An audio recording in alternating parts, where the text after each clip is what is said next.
Assalamualaikum warahmatullahi wabarakatuh. Perkenalkan, kami dari kelompok 1 kelas A dengan jurusan Sistem Teknologi Informasi Fakultas Teknik.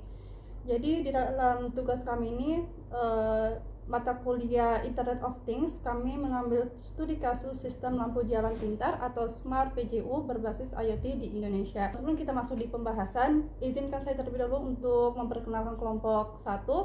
Saya sendiri perkenalkan, nama saya Asmira, kemudian ada rekan saya yaitu Putri Nabila, kemudian ada Chelsea, Naila dan juga Cindy.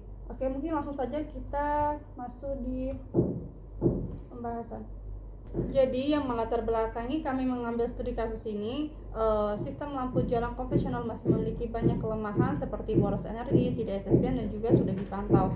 Nah, oleh karena itu diperlukannya sistem berbasis IoT yang mampu bekerja otomatis secara real time dan juga lebih hemat energi. Nah, adapun dari tujuan sistem ini ataupun tujuan dari studi kasus yang kami ambil, yaitu tujuannya adalah untuk mengontrol lampu jalan secara otomatis, memudahkan monitoring dari jarak jauh, meningkatkan efisien penggunaan energi, serta mempercepat deteksi kerusakan agar penanganan bisa lebih cepat. Nah, untuk selanjutnya saya akan menjelaskan sedikit gambaran dari studi kasus ini. Jadi sistem IoT ini bekerja dengan alur sensor mendeteksi kondisi seperti misalkan intensitas cahaya, kemudian data dikirim melalui jaring ke sistem pemrosesan dan menghasilkan output berupa nyala atau matinya lampu. Nah, semua proses ini dapat dipantau secara real time melalui internet. Nah, untuk penjelasan studi kasusnya saya persilakan rekan saya selanjutnya yaitu Putri Nabila. Baik, jadi studi kasus yang kami ambil yaitu lampu jalan berbasis IoT, di mana dia ini menggunakan sensor cahaya yang terhubung ke internet sehingga dapat dimonitoring secara real time. Ini dibuat karena dianggap sistem konvensional dinilai itu tidak efisien, sulit dipantau dan boros energi. Jadi IoT menjadikan solusi karena memungkinkan pemantauan yang dari jarak jauh, terus kontrol otomatis berbasis sensor dan efisiensi energi. Jadi physical thing-nya di sini yaitu lampu penerangan jalan umum atau yang disingkat dengan PJU. Variabel yang diamati yaitu intensitas cahaya siang atau malam, tegangan listrik, arus listrik, status lampu on atau off, keberadaan objek atau manusia. Jadi berdasarkan penelitian dari Unijournal, sensor dan tegangan arus digunakan untuk memantau dari kondisi lampunya, sedangkan sensor cahaya atau LDR digunakan untuk mendeteksi kondisi terang atau gelap. Jadi artinya sistem ini tidak hanya nyala atau mati, tapi juga memahami kondisi lingkungan dan kesehatan perangkat. Mungkin untuk materi selanjutnya akan dibawakan oleh rekan saya. Baik, pada pembahasan device di sini menggunakan sensor LDR yang dimana singkatan dari Light Dependent Resistor, yaitu untuk mendeteksi cahaya. Bisa dilihat pada gambar ini. Lalu sensor arus dan tegangan untuk mengukur arus listrik serta mengukur tegangan, yang dimana penelitian ini menyebutkan kombinasi sensor ini digunakan untuk monitoring pada real time. Lalu untuk aktuator pada yaitu relay untuk menyalakan atau mematikan lampu secara otomatis. Bisa dilihat pada gambar relay ini. Pada controller juga di sini menggunakan ESP8266 atau Arduino, yaitu banyak digunakan karena bisa langsung terhubung ke WiFi. Pada jaringan dan protokol di sini jaringannya menggunakan WiFi, LoRa atau GSM.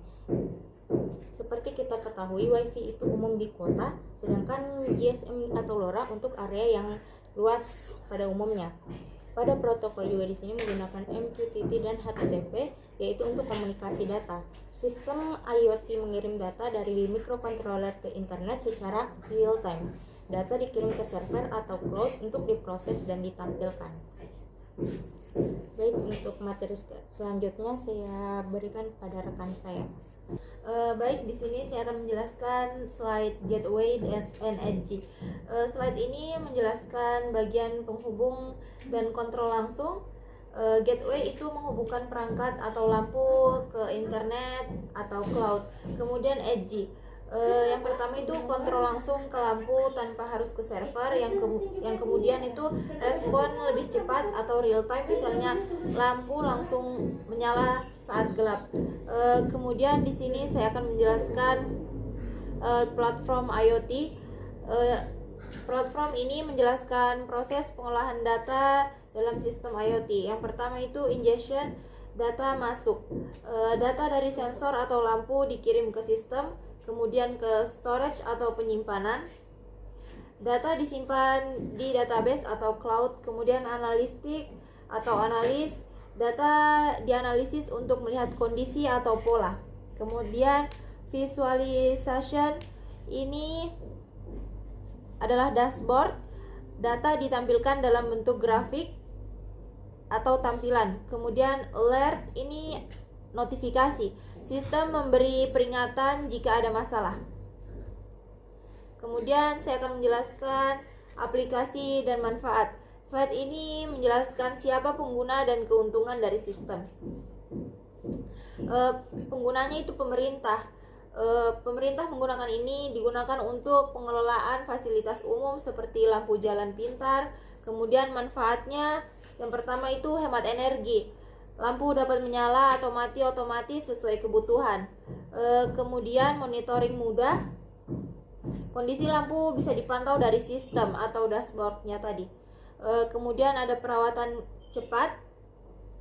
Jika ada kerusakan bisa langsung diketahui dan ditangani. Selanjutnya akan dijelaskan oleh rekan saya. Baik, selanjutnya di sini saya akan mempresentasikan perbandingan dengan sistem konvensional, di mana sistem konvensional ini dibagi menjadi dua, yaitu sistem konvensional dan sistem IoT.